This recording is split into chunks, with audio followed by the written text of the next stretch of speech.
너희는 와서 사 먹되 돈 없이 값 없이 와서 포도주와 젖을 사라. 너희가 어찌하여 양식이 아닌 것을 위하여 은을 달아주며 배부르게 하지 못할 것을 위하여 수고하느냐. 내게 듣고 들을지어다. 그리하면 너희가 좋은 것을 먹을 것이며 너희 자신들이 기름진 것으로 즐거움을 얻으리라. 아멘. 아버지, 수요 성경 강해의 자리로 나온 하나님, 주님의 사람들을 오늘도 하나님께서 하나님의 평안과 은혜로 채우시고 오늘도 하나님의 기쁨이 우리 안에 샘솟게 하여 주옵소서. 예수님의 이름으로 기도드립니다. 아멘. 우리 찬송가 521자 구원으로 인도하는 우리 손뼉 치면서 함께 찬양하겠습니다.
종의 형체를 가지시고 사람들과 같이 계셨고 사람의 모양으로 나타나사 자기를 낮추시고 죽기까지 복종하셨으니 곧 십자가의 죽으심이라고 말씀하신 주님, 아버지, 이제는 우리가 예수 그리스도의 이름으로 주의 피값으로 아버지 사신받아진 주님의 거룩한 주님 백성들이 되었사오니 이제는 우리가 우리 유혹의 욕심을 따라 싸워나가는 구습을 쫓는 옛사람을 벗어버리고 오직 신령으로 새롭게 되어 하나님을 따라 의와 진리의 거룩함으로 지으심을 받은 새 사람으로 주님 던진기를 원합니다. 일찍이 한그레시아 교회를 예수 그리스도의 탄생 후에 42년 전에 세우시고 은혜와 생명을 전하는 진리 등대로 굳건히 세워주셨사오니 감사합니다. 주님께서 보내주신 정광성 담임 목사님에게 연약하게 허락하시던 성령의 갑절이나 더하여 주셔서 더욱더 수많은 잃어버린 영혼들이 진리의 말씀의 은혜의 복음을 받고 회개하고 회심하며 거듭나서 중생하게 하옵소서. 목사님의 말씀 선포를 통하여서 그리스도 안에 새로운 피조물로 거듭나고 변화받아서 더 이상 자기 자신을 위하여 살지 아니하고 우리를 위하여 죽으셨다가 다시 살아나신 주 예수를 위하여 살게 하시며 말씀과 기도로 훈련받고 성령의 전신갑주로 무장하고 세상에 나가서 마지막 때 죽어가는 저 영혼들을 살리는 거룩한 성도로서의 사명을 감당하는 데까지 나아가기 원합니다. 그리스도의 몸이 한 몸인과 같이 몸 가운데 여러 지체들끼리 서로 다투지 말고 피차 돌보아지며 사랑으로 하나 되라고 하셨습니다. 모든 겸손과 온유로 하고 오래 참음으로 사랑 가운데서 서로 용납하고 평안을 내는 줄로 아버지 주며 성령이 하나 되게 하신 것을 힘써 지키라고 말씀하셨습니다. 오로지 사랑 안에서 서로 지혜롭고 진실되게 행하면서 범사의 머리 대신 예수 그리스도에까지 살아가기 원합니다. 모든 일에 다툼이나 허용으로 하지 말고 오직 겸손한 마음으로 각각 자기보다 남을 낮게 여기고 그리스도를 경외함으로 피차 용납하고 용서하며 주 안에서 서로 복종하게 하옵소서. 목사님의 말씀을 통하여 하나님의 뜻을 올바로 깨닫게 하옵시고 속사람을 능력으로 감당케 하여 주셔서 십자가와 부활시장으로 무장하여 성령의 자충갑주로 무장하고 마지막 때에 원수의 악한 세력들을 물리치며 그리스도의 놀라운 은혜와 사랑의 복음을 전파하는 하나님 나라의 대사들이요 기도의 용사들이 되게 하여 주옵소서.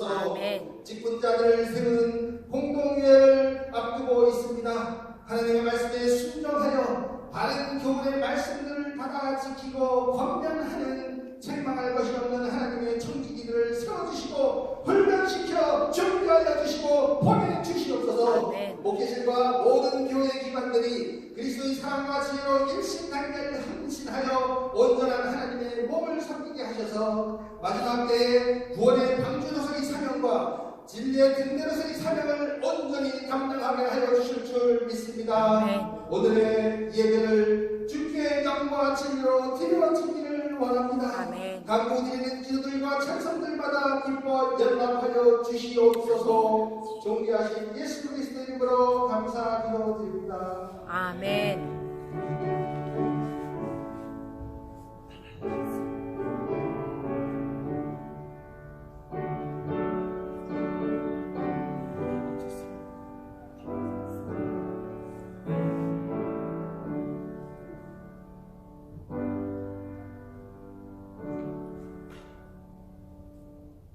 네, 오늘 말씀 디도서죠. 디도서 없어요? 말씀이? 자, 디도서 1장 5절에서 16절까지 되어 있는데 너무 길어가지고 좀 자르겠습니다. 1장 5절에서 9절까지 읽겠습니다.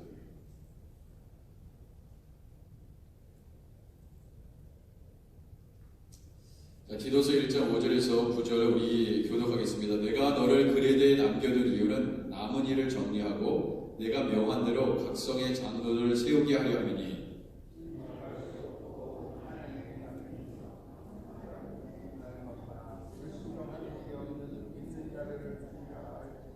한 세 사람이 읽으시는 것 같아요. 세 사람. 죄송합니다. 세 분. 자, 감독은 하나님의 총직이로서 책망할 것이 없고 제 고집대로 하지 아니하며 급히 분내지 아니하며 술을 즐기지 아니하며 구타하지 아니하며 더러운 이득을 탐하지 아니하며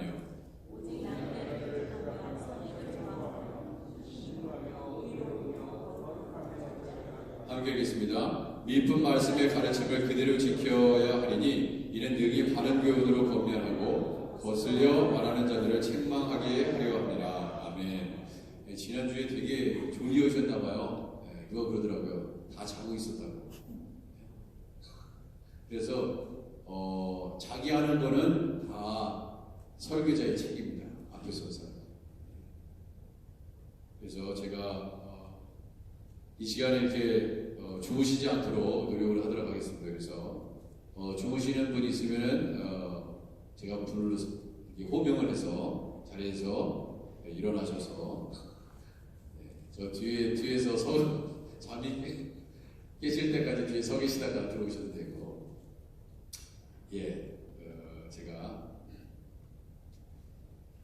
그래도 뭐 수요 성경 강의를 좀 공부하는 시간인데 나름대로 공부하는 시간인데 아무것도 안 들으니까 주시는 게 아닌가 그런 생각이 들어서 오늘 좀 이 시간 나눠주려고 합니다. 네? 누가 좀 나눠주실래요? 네. 절반을 이쪽에 절반씩 나누실래요?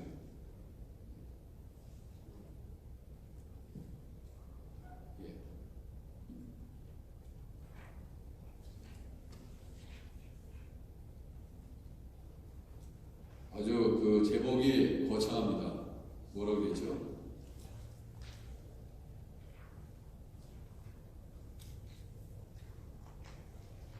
바울을 통해 주신 하나님의 말씀, 장로님은 어떤 분이어야 하는가? 바울이 디도서 1장과 디모데전서 3장에서 이 장로님은 어떤 분이 되셔야 하는가에 대해서 이렇게 기록한 글이 있는데 이걸 이제 구절별로 좀 정리를 해봤습니다. 한눈에 여러분들이 다 볼 수 있도록. 나는 이미 장로님이 되신 분도 계시고 또 앞으로 장로님이 되실 분도 계신데 한번 자기 자신을 좀 비춰보시고 이거는 장로님뿐만 아니라 뭐 권사님, 집사님 다 적용돼요. 없어요. 부족해요? 딱 맞아요? 와, 기가 막히네. 한 장이 이거 뭐 한 장은 누가 못 받으셨어요? 구절민 집사님이요. 안 받아도 저분은 안 받아도 돼요. 아직 장로 되시려면 아직도 모르셨기 때문에.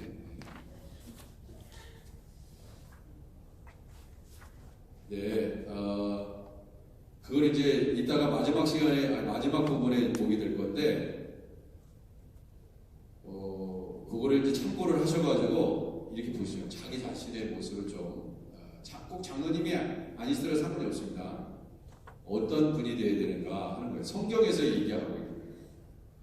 자, 먼저 이것을 얘기하기 전에 이제 오늘은 좀 졸지 않도록 제가 졸음을 드리지 않도록 노력하겠습니다. 짧고 굵게 할 텐데, 먼저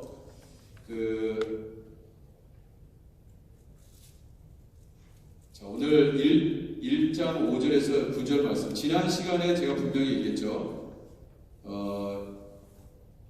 바울이 디도를 그레데에 남겨둔 이유는 남은 일을 정리하고 내가 명한 대로 각성의 장로님들을 세우게 하려 함이니 그랬는데, 여러분들이 이게 장로라고 이렇게 표시되어 있는 이런 부분을 이렇게 보시면요, 이렇게 생각하시면 돼요. 현대 우리 교회의 장로라고, 이게 물론 그 장로님의 역할에 다 포함되어 있지만, 굉장히 이 장로님은요, 어떻게 보냐면은 이 목회자적인 그런 영적인 일을 감당하는 분들입니다. 예. 그래서 사실 우리 교단은 어떻게 얘기하냐면, 미국 장로교는 목회자를, 그러니까 목사님들을 뭐라 그러면 티칭 엘더라고 그렇게 얘기해요. 티칭 엘더, 가르치는 장로다. 그리고 장로님은 룰링 엘더라고 그렇게 얘기합니다. 그래서 장로라는 타이틀은 되게 목회자적인 측면이 굉장히 영적인 측면을 되게 강조합니다. 네. 그래서 물론 말씀 전하는 그러한 역할을 대부분 이렇게 목회자들이 감당하지만, 사실 목사님이 안 계실 때 장로님들도 말씀을 전할 수 있어요. 그것이 열려 있습니다. 그만큼 대단히 중요한 겁니다. 장로님의 위치는 대단히 중요한 것입니다. 네. 그래서 이 바울이 로마의 감옥에서 풀려난 이후에 디도와 더불어 그레데 섬에 복음을 전했다고 얘기했는데, 그레데는 지난 시간에 자료에서도 볼 수 있었던 것과 같이, 화면 자료에서도 볼 수 있었던 에게해 남부 지중해 중앙에 있는 섬이에요. 1913년 그때에 그리스 영토에 속하게 됐고, 그때부터 크레타라고 그렇게 불려지기 시작했어요. 크레타섬. 그리고 아시아와 아프리카와 유럽 세 대륙을 오가는 중요한 해상 무역로 위에 있어서 굉장히 많은 주요 항구들이 있었던 곳입니다.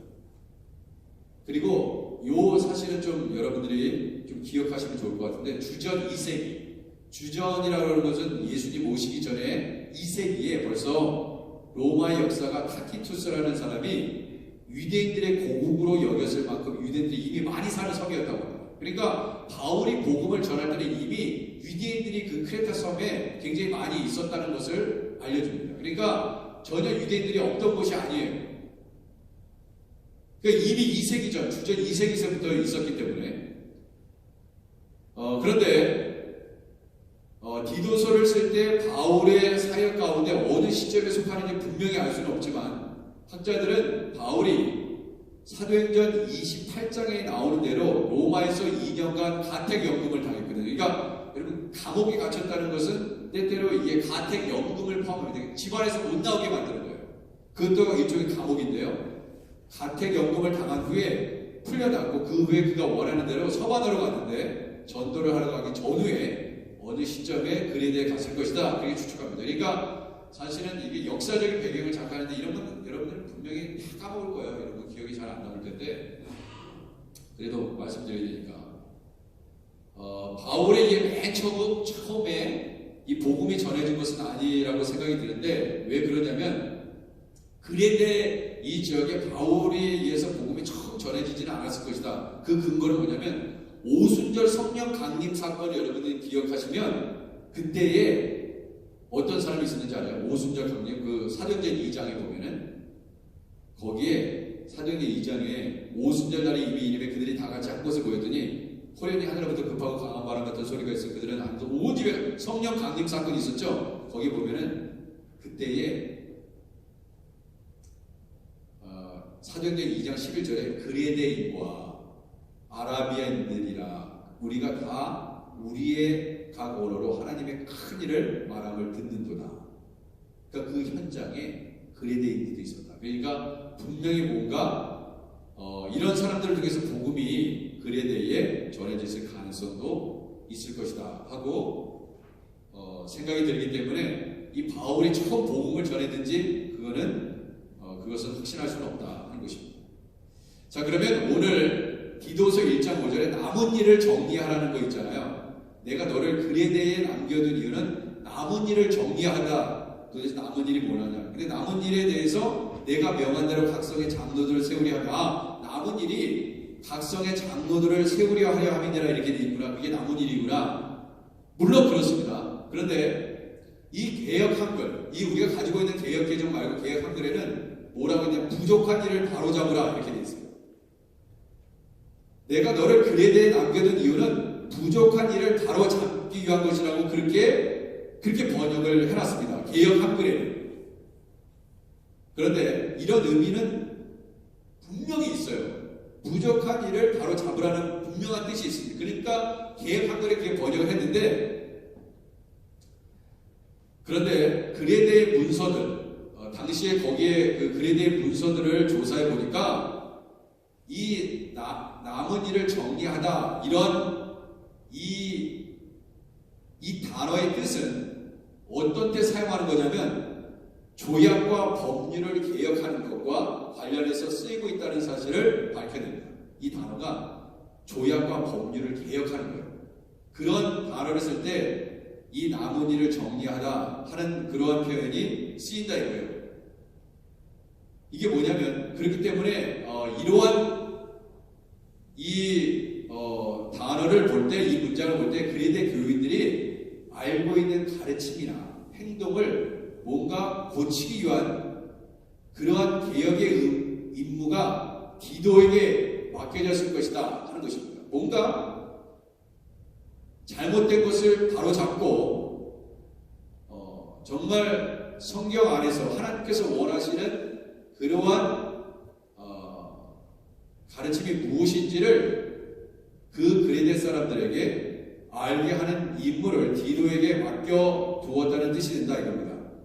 그래서 이 개혁 개정의 남은 일들, 이 남은 일은 또한 또 다른 뜻이 뭐냐면 어떤 의미를 갖고 있냐면요. 그렇기 때문에 교정하거나 개혁하는 일뿐만 아니라 끝나지 않은 일을 완성해야 한다는 의미를 갖고 있다.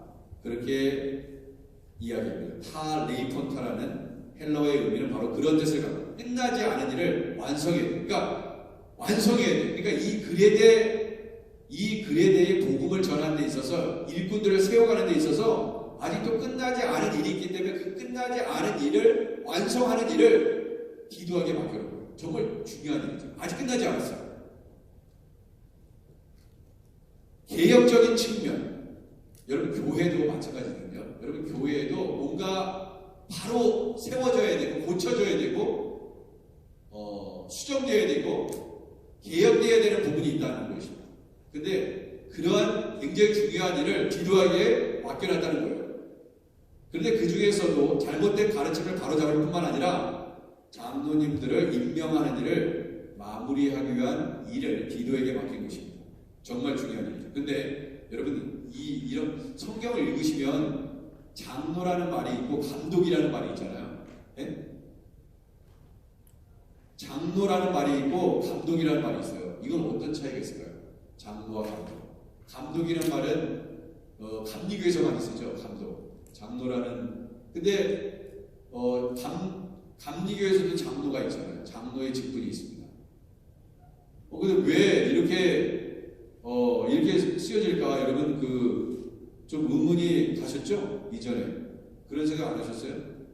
감독은 뭐고 또 장로는 뭐냐? 이런 생각을 하셨을 거예요. 이 장로는 헬라어로 프레스비테로스,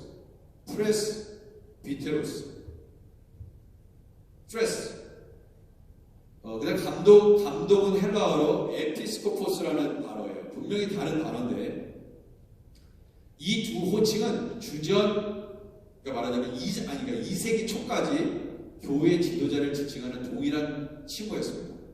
그러니까 장로라는 말이 감독이라는 말이고 감독이라는 말은 장로였습니다. 이 장로라는 말은 어디서 왔냐면 유대교적인 배경에서 왔고 감독이라는 말은 헬라적인 배경에서 왔습니다. 그런데 이 장로와 감독이라는 명칭은 사실은 원래 이 바울이 기록할 당시에는 같은 의미로 쓰였습니다. 여러분 그걸 꼭 기억하세요. 감독하고 장로는 다른 명칭이 아니었다는 거예요. 원래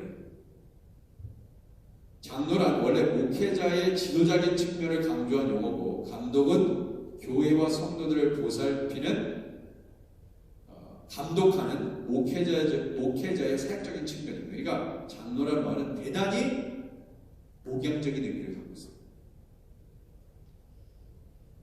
그래서 디모데를 때때로 디도를 감독이라 부르기도 하지만 장로라 그렇게 부르기도 합니다. 그래서 굉장히 목회자적인 측면을 강조해요. 그러니까 사실 장로가 된다는 것은 준 목사님이 되는 것과 같은 거예요.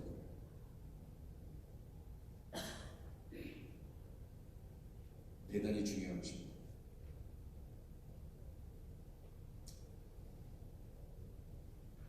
그래서 장로의 직분을 감당하시는 분은 내가 목회자다 하는 생각을 갖고 계십니다. 그러니까 어떠한 자세로 교회를 섬겨야 하는지 깨닫게 되는 것입니다. 5절과 6절에는 장로님의 자격에 대한 권면이 있습니다. 각성의 장로님들을 세워라. 그런데 책망할 것이 없어야 된다. 디도서에 나오는 헬라어 단어인 아네클레토스, 오늘 그 나눠드린 거기에도 있죠. 아네클레토스를 디도서 오늘 제가 한 장 나눠드린 거 1장 6절 7절 책망할 것이 없는 거기에 헬라어 단어가 아네클레토스거든요. 그런데 디모데전서 3장에 보면요, 책망할 것이 없는, 똑같은 그 한국말로 책망할 것이 없는, 아네클레토스로 번역한 것이 책망할 것이 없는, 그리고 아네필렘프토스라고 되어 있는 헬라어 단어는 책망할 것이 없는, 똑같이 책망할 것이 없어요. 근데 헬라어 단어는 다릅니다. 그럼 어떻게 다르냐?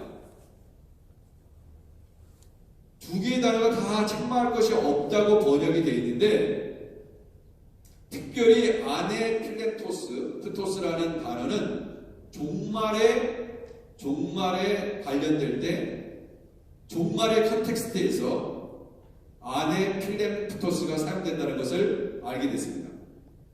데살로니가전서 3장 13절, 5장 23절에 보면 그게 뭐냐면, 자, 책망 것이 없다는 것은 마지막 심판 때 있잖아요. 마지막 우리가 의인도 그리고 악인들도 마지막 심판 때 다 우리가 서게 됩니다. 의인은 의인대로, 악인은 악인대로 심판 때 앞에 서야 되는데, 그 주님 앞에 섰을 때 흠이 없어야 된다. 책망할 것이 없어야 된다. 그렇게 종말론적인 관점에서 그 마지막 때에 책망할 것이 없어야 된다 하는 의미로 안에 필레프토스라는 헬라어 단어가 쓰여야 되는 거예요. 그게 디모데전서 3장에 쓰인 것입니다. 주님이 우리를 그렇게 마지막 때에 흠없는 존재로 만드시겠다.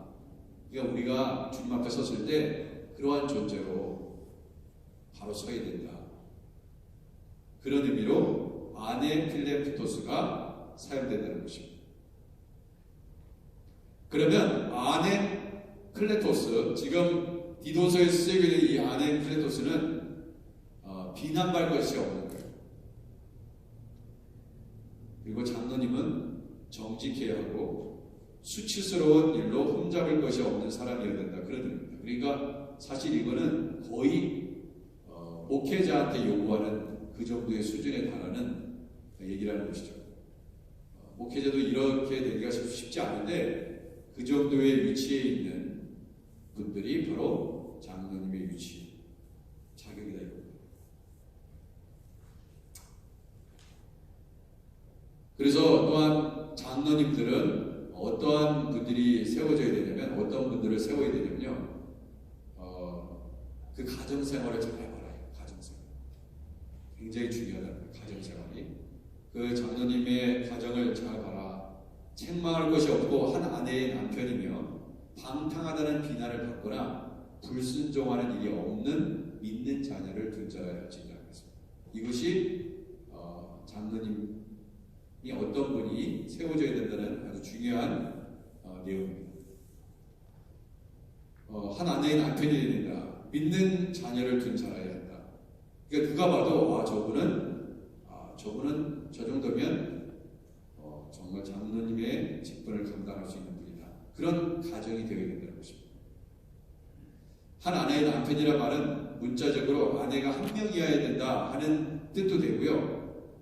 지금 한 명의 아내하고만 사는 사람이어야 된다는 뜻도 된다고 합니다. 헬라어적 의미는. 근데 왜냐하면 이 그레데 섬에는요 그렇게 음란과 부정이 굉장히 많았던 곳이에요. 그래서 한 남자가 여러 여자를 데리고 사는 경우도 있었고, 가정이 온전하지 못하다는 거예요. 예수님을 믿는다고 하면서 이러한 가정의 모범이 되지 않는 사람들이 있었기 때문에 이것을 전제로 해서 기록하고 있다. 이렇게 얘기합니다. 그리고 이 믿는 자녀들 보세요. 디모데에게 보낸 편지에서 보면은 디모데서 3장 4절에 뭐라고 되어 있냐면요.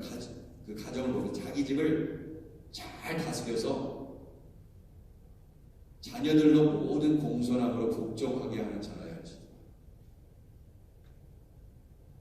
디도서에서도 믿는 자녀를 두어야 한다 하는 것이 바로 여기하고 연결되는 것입니다. 물론 장로님 가정에 자녀가 없을 수 있어요. 그걸 얘기하는 것이 아닙니다. 그러니까 모든 그 공동체에 보면은 상황이 좀 다를 수 있어요. 하지만 존경을 받아야 된다. 본이 되는 가정이 되어야 된다. 아내에게 존경받는 남편이 되어야 된다. 그리고 자식에게 존경을 받지 못하는 아버지가 교회의 리더가 되는 것은 적합하지 않다는 것입니다. 그러니까 그거는 자기 자신이 잘하는 거 아니겠어요? 그래서 어느 교단에서는요, 그 아내하고 그러니까 그 장로의 직분을 감당하게 되면은 아내나 요새는 이제 아내가 여성분들이 장로가 되는 경우도 계시니까 그 남편을 봐야 되겠죠. 남편이 어떤 분인지. 그리고 자녀도 봅니다. 그래서 어떤 경우에 이런 경우에 언론의 법이 이러잖아요. 우리 아버지는 장관관이 아니에요. 그래가지고 막 이렇게 막 그런 언론이 많이 나오죠. 그러니까 자식이 아버지를 이벨리아시하는 겁니다. 자식이 아버지를 보는 거예요. 우리 아버지는 장로의 직분을 감당할 수 없습니다. 요새 그 자녀들은요, 예전같이 아버지니까 봐주고 그냥 넘어가고 그러지 않아요. 요새 자녀들은요, 아주 신랄하게 얘기합니다. 우리 아버지는 이런 아버지다. 우리 아버지는 정직하지 않기 때문에 직분을 감당할 수 없다. 그러니까 자식한테 물어본다는 거예요. 자식한테. 너희 아버지 어떠냐? 무섭죠? 우리 교도 물어볼까요? 정말 엄격하다 이겁니다. 아내와 자녀의 동의가 있어야, 인정을 해야 남편이 장로가 될 수 있는, 지금 현재 교단에서 어느 교단에서 그렇게 식적으로 그렇게 한다고 합니다. 왜냐하면 가정에서는 모르잖아요. 교회에서 막 나이스하고 너무 친절하고 저기 한데 가정에서 뭔 일이 일어나는지 모른다 이거예요. 그래서 좀 이해가 안 되는 거 있죠. 디도서 이렇게 보면요,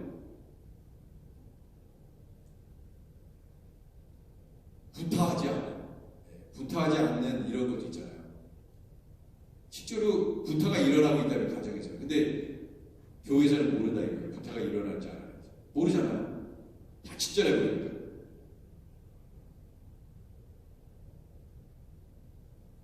그리고 술을 즐기지 않는다. 집에서 술 드시는 거 어떻게 하냐? 가정을 파악하면 알지. 예? 술을 홀짝홀짝 잘 드시는지 알게 뭐예요? 얼마든지 숨길 수 있는 거잖아요. 그죠? 저는 가끔 그런 얘기도 듭니다.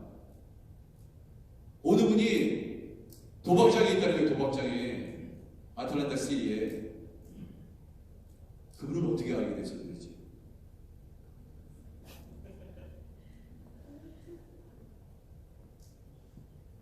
도박장에도 가고요. 술집에서도 만나요. 여러분, 밝혀지지 않을 일들은 다 없습니다. 다 밝혀지게 돼 있어요.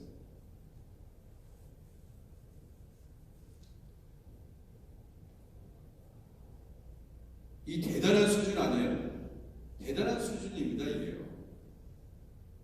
제 고집대로 아니하는, 급히 불을 내지 않는. 저 사람 급히 불을 내는 사람이야. 안 된다, 이거예요.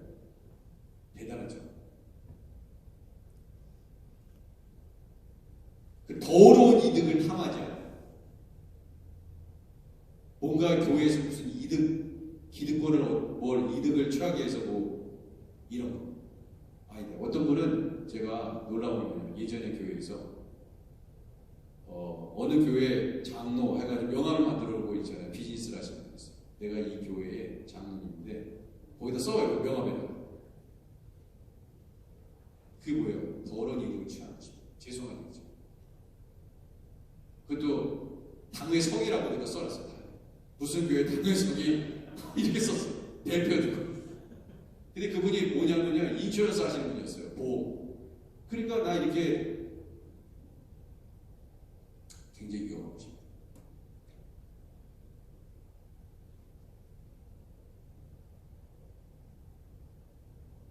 그 나그네를 잘 대접해야 돼요. 그죠? 나그네들을 잘 대접해야 돼요. 그리고 착한 일, 선행을 좋아하고. 이 보통 수준의, 이거는 거의 목회자들 이렇게 잘 못하는 일이에요, 솔직히. 대단한 영성을 요구하는 분들이다, 이거예요.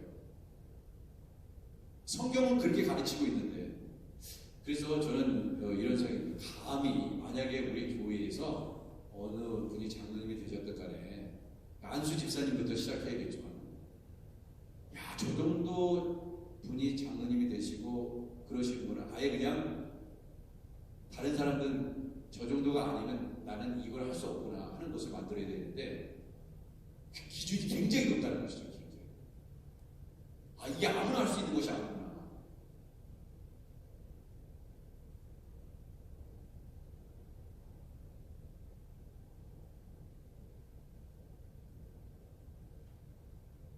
그리고요, 그 디모데서 3장에 보면 제가 나눠드린 거 보면 3장, 그 디모데서 3장 2절을 가르치기를 잘 가르쳐요.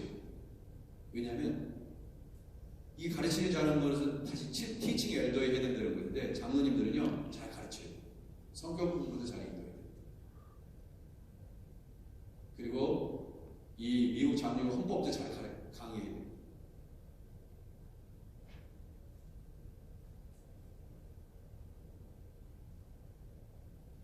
그리고 3장 3절에 보면요, 디모데서 3장 제가 나눠드린 거 거기 왜 관용하는 일이잖아요. 관용한다는 말이 뭔지 아세요? 혹시 아시겠어요?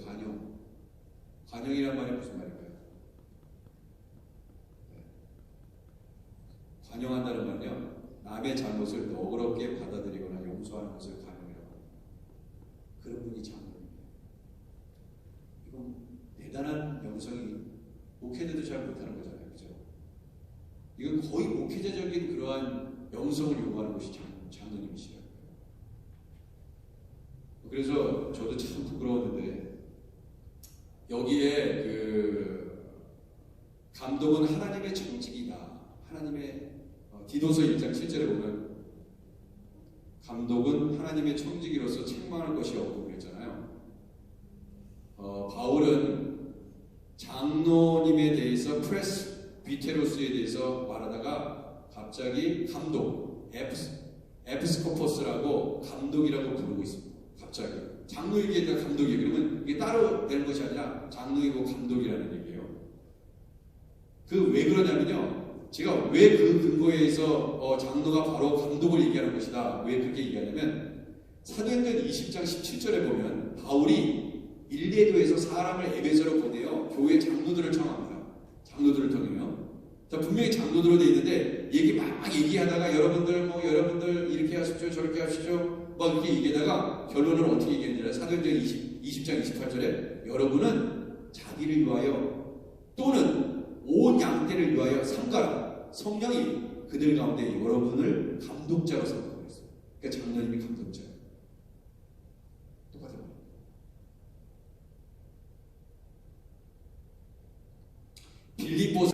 빌립보서에 되어 있어요. 근데 장로는 빠뜨리거든요. 왜 그러냐? 감독과 장로가 같은 의미가 있기 때문에 그런다. 감독은 목회자의 감독 기능을 강조하는 호칭, 장로는 목회자의 유형을 강조하는 호칭이다. 그러니까 이 장로라는 위치는 거의 목회자의 영성이라는 거예요. 목회자로 보시면 돼요. 그러니까 설사 신학교를 나오지 않으셔도 나는 하나님께서 목회자로 부르셨다 그렇게 생각하시면 됩니다.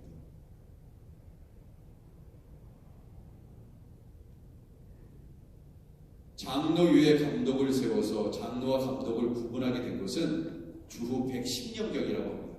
수리아의 안디옥에 이그나티우스가 처음 이렇게 구분하기 시작했어요. 주후 110년경. 그 전에는 장로와 감독이라는 명칭은 같은 명칭이었다는 것입니다.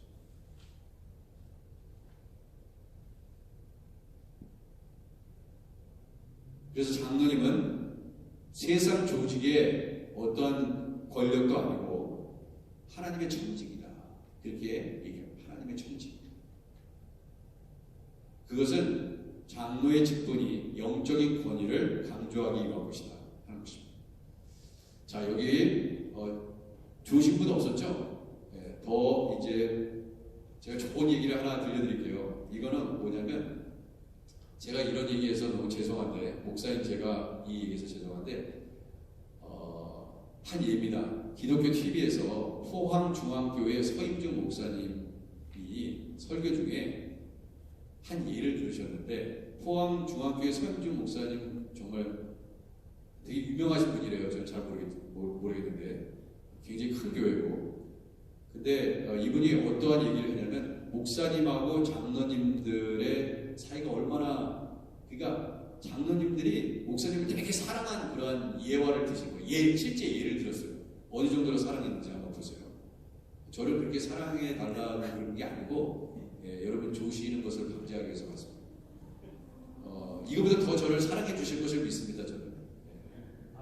서울에 있는 한 교회 얘기를 하시면서 담임 목사님이 재임 당시에 쓰러지셨어요. 근데 교회 당회원들의 사랑과 배려가 정말 그 한국에 잔잔한 감동을 줬던 그런 사건인데 1988년이었습니다. 목사님이 뇌출혈로 쓰러지셨습니다.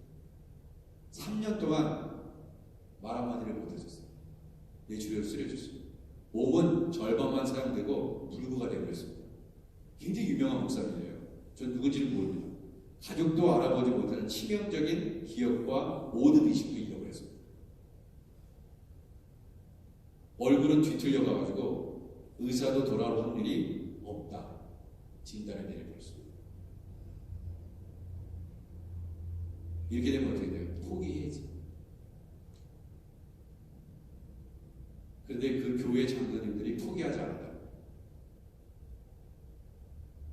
이게 말이 3년이지 이 결론적으로 3년 동안 말씀을 못하셨으니까 이렇게 적고 있지 그게 몇 년이 될지 모르잖아요. 근데 3년 만에 이제 회복이 되셨다는 내용 아니겠어요? 3년이라는 것은 3년 동안 목사님을 병원에 눕혀놓고 매일 24시간 기도하면서 장로님들이 집사가 아니에요. 중보기도팀이 아닙니다.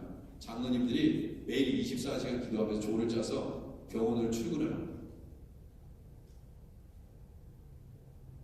그런데 목사님이 너무나 고통스러우니까 이렇게 얘기하셨대요.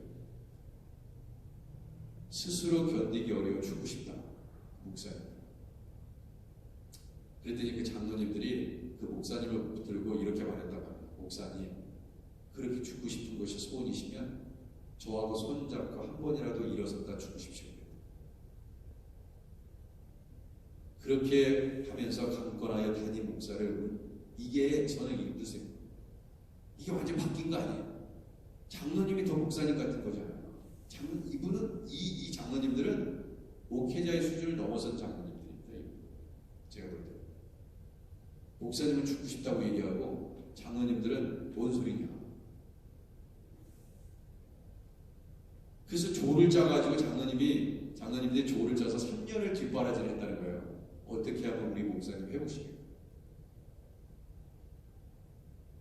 그 다양한 방법 가운데 한 번은 제주도로 목사님을 모셨대요. 그래서 만장굴이라는 데 있어요. 제주도 출신 만장굴이라는 데 있어요. 가보셨어요? 훌륭하십니다. 전 만장굴 가기 싫어요. 만장굴 앞에 세워놓고 이쪽으로 걸어와 보라고, 죄송합니다. 반말이 안 돼. 이쪽으로 걸어와 보라고 이렇게 목사님한테 얘기하십니다. 비실비실하면서도 걸음도 제대로 걷지 못하는 목사님이 사모님 손을 잡고 몇 발자국 움직이며 장로님 앞으로 오게 될 때 장로님들이 뭐라고 얘기하지 아세요? 우리 목사님 만세. 비실비실 간신히 겨우겨우 몇 걸음 했는데 우리 목사님 만세라고 손을 들고 있잖아요. 외치면서 울고 또 울며 그렇게 기뻐했다. 아니 실화입니다. 이거지. 노회 입장에서 우리도 노회가 있잖아요. 이렇게 이제 강단을 많이 배우게 되면 즉각적으로 노회에서는 설교 목사를 파송합니다. 근데 교회 장로님들이 누구도 우리 교회에 오지 못한다. 만약 노회가 설교 목사를 파송하면 우리 교회는 노회를 탈퇴하고 우리 목사님이 회복되어서 이 강단에 설 때까지 누구도 우리 교회 강단에 설 수 없다. 노회를 향하여 항거했다고. 그러니까 노회도 야 못 말리는 교회다 해가지고 두 손 두 발 들고 말았다. 부목사님도 시켰겠지. 그렇게 해서 했던 것이 하나님도 감동하셨는지 3년 만에 목사님이 입을 열기 시작했는데 반신불수의 몸으로 어눌하지만 처음 설교를 하게 됐을 때 교회는 울음바다가 되었다. 그 왜 그러겠어요? 저는 이런 생각이 듭니다. 장로님들이 목사님을 그렇게 섬긴 거예요. 그러니까 목사와 장로님들의 관계가 이렇게 돼야지 그 교회는 부흥한다는 것이죠. 정말 한국 교회에서 설교 잘하기로 유명한 목사님이셨는데 그분이 그렇게 쓰러지십니다. 그런데 그 몸이 정말 몸이 마비된 상태에서니까 얼마나 이 혀도 잘 안 돌아가고 알아듣기도 힘들고 어눌한 말이었지만 목사님이 더듬더듬 그 말씀을 하는 데 있어서 교인들이 너무나 행복했다는 거예요. 상태가 어느 정도였냐면 뇌출혈 당시에 모든 기억이 사라져버렸대요. 뇌출혈 당시 사실. 근데 성경을 읽다 보니까 이 목사님이잖아요. 그 대단한 목사님이 태초라는 말을 딱 있는데 태초에 이러잖아요. 태초에 천지를 창조하시는 태초라는 말이 뭔지 몰라가지고 국어사전을 펼쳐봤대요. 그랬더니 뭐라고 되어 있어요? 태초. 맨 처음 이렇게 돼 있대요. 상태가 어느 정도인지 알았죠. 이거는 병원에서 못 된다고 딱 판정을 내린 거예요. 창조라는 말도 무슨 말인지 몰랐대요. 사전을 열어보니까 하나님께서 만드신 것 이렇게 돼 있더라고요. 이렇게 어린아이 같이 그를 익혀가는데 너무 속이 터져가지고 이 목사님이 이게 사는 일이냐 죽자 그렇게 포기하려고 했다고. 그때 하나님의 음성을 들었어요. 이 목사님. 이놈아, 하나님께서 그러셨다는 거예요. 이놈아, 너는 살아있지 않느냐? 반은 쓸 수 있지 않느냐? 책은 읽을 수 있지 않느냐? 밥을 먹을 수가 있지 않느냐? 남아있는 것 붙들고 감사하지 못하고 없는 것 때문에 왜 불평하느냐? 그렇게 하나님께서 목사님에게 말씀하셨습니다. 어눌하게 성경을 읽기 시작해서 두 주일에 성경을 한 번씩 읽어내니까 1년에 25번을 성경을 읽게 되었습니다. 근데 어느 날 성경을 읽는 날 갑자기 이 뇌가 있잖아요. 전기에 감전되시지 스파크가 팍팍하게 일어나는데 온 뇌를 흔들더니 기억이 다시 살아나기 시작해요. 기적이 일어나요. 제가 이거 보면서 여러분 이게 머리 기억력이 점점 약해지잖아요. 이게 성경에 있는 것이 이 하나님께서 가장 기뻐하시는 일인가 그런 생각이 들어요. 하나님 말씀 계속 아멘.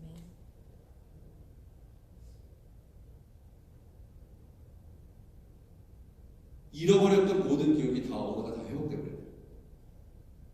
성경 하나님의 말씀을 계속해서 읽어내려고 그래요. 그 병원에서 포기했던 분이라니까요. 그 장로님들과 성도들과 하나가 돼서 이 목사님은 정말 행복한 목사님이죠. 아마도 이쯤 되면요. 안녕히 가십시오. 목사님이 무슨 죄를 지으셨기에 저렇게 뇌출혈까지 걸려가지고 저러실까 해가지고 새로운 청빙위원회를 구성해서 새로운 목사님을 모셨을 텐데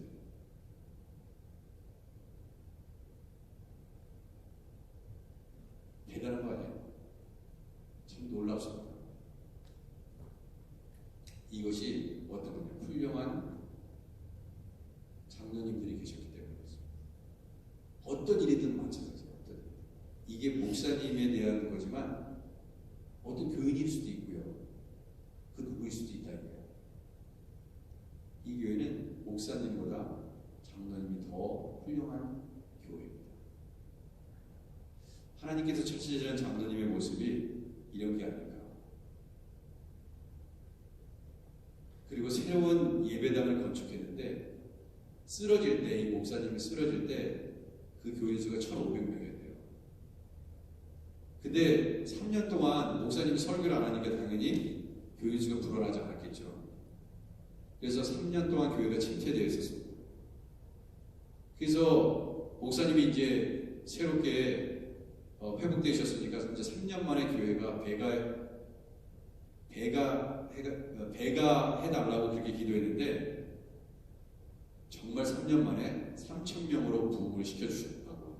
근데 당시에 예배당 좌석수가 600석밖에 안 된대요. 600석. 그 교회가. 그래서 설교를 5번, 6번 해야 되니까 장로님들이 어떻게 되면 목사님 설교 한 번만 하시라고 너무 힘드십니다. 그래가지고 목사님은 설교를 해야지 하면서 아니 뭐 계속 해야지 무슨 600석밖에 안 되는데 여러 번 해야지 뭐 한 번만 하냐고. 그래가지고 어떻게 했는지 아세요? 이 교회 참 특별한 교회죠. 이런 교회가 뭐 몇이나 있겠습니까? 우리 목사님 살리려면 6번 설교할 것이 아니라 왜 또 쓰러질까봐 그 뇌출혈을 또 쓰러질까봐 우리 목사님 살리려면 6번 설교할 거 아니라 한 번만 설교하자 그래서 3,000명 들어가는 예배당을 진짜 정말 좋대요. 그래서 저는 이제 이게 제가 이거 보면서 이런 일들이 뭐 교회를 짓자 뭐 이런 얘기가 아니라 그 장로님들이 이렇게 어느 한 목사님을 사랑해서 결국 교회를 전체를 부흥시킨 걸 보면은 목회자와 장로님의 관계가 이래야 되겠구나. 반대가 될 수 있었겠죠. 목회자도 장로님들이 위해서 이렇게 사랑으로 이렇게 섬겨야 되는구나. 반대로 생각하시면 되죠. 그러니까 하나님께서 이를 기뻐하시고 부흥케 하시고 정말 주님의 일을 잘 감당하시고 주님 부르시면 나중에 받게 됩니다. 여러분 졸지 마시라고 제가 한 예를 했는데 정말 우리 교회도 이해 못지않은 결국 교인들은 그것을 보는 것 같아요. 교인들은 뭘 보냐면 당회를 봅니다. 이제 앞으로도 마찬가지겠지만 당회를 볼 거예요. 목사님하고 장로님들이 어떻게 하나가 돼서 교회를 섬기는지 그걸 보고 있지 않을까 하나님께서. 그래서 바울이 우린 다 연약한 종이기 때문에 완벽한 존재가 아니기 때문에 네가 완벽하기 때문에 장로님이 되시는 건 아니죠. 네, 완벽하기 때문에 목회자가 되는 것도 아닙니다. 그런데 이런 위대한 역사를 만들어갈 수 있구나.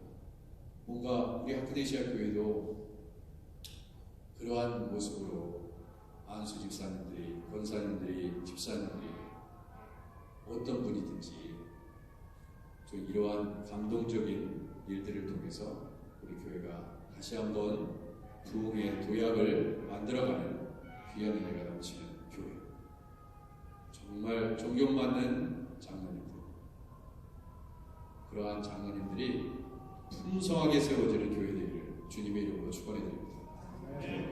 하나님, 이렇게 하나님 우리 교회에 정말 하나님께서 기뻐하시는 장로님들 세워질 수 있도록 하나님 붙잡아 주시고, 우리가 다 연약하지만 우리 모든 성도들이 우리 장로님들을 위해서 기도하게 하시고, 또 이미 두 분은 세워졌지만 이제 앞으로 더 하나님께서 필요한 일꾼들을 세워가실 때 아버지 하나님 그렇게 아름답게 교회를 섬겨갈 수 있도록, 교인들이 당회의 모습을 보면서 아버지 하나님 기쁨과 감사가 넘칠 수 있도록 아버지 하나님 은혜를 베풀어 주옵소서. 서로 간의 모든 관계가 이렇게 아름답게 승화되어 하나님께 영광을 돌리게 하시고, 아름다운 권사님들, 집사님들, 장로님들 풍성하게 세워져서 교회가 든든히 세워져 부흥과 성장을 이루어내는 우리 하나님의 기쁨이 되는 교회 되게 하옵소서. 예수님의 이름으로 기도드립니다. 아멘. 주기도문 하겠습니다. 하늘에 계신 우리 아버지여, 이름이 거룩히 여김을 받으시오며 나라의 마옵시며 뜻이 하늘에서 이룬 것 같이 땅에서도 이루어지이다.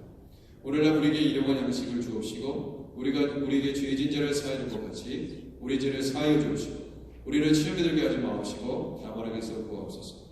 이 나라와 권세와 영광이 아버지께 영원히 있사옵나이다.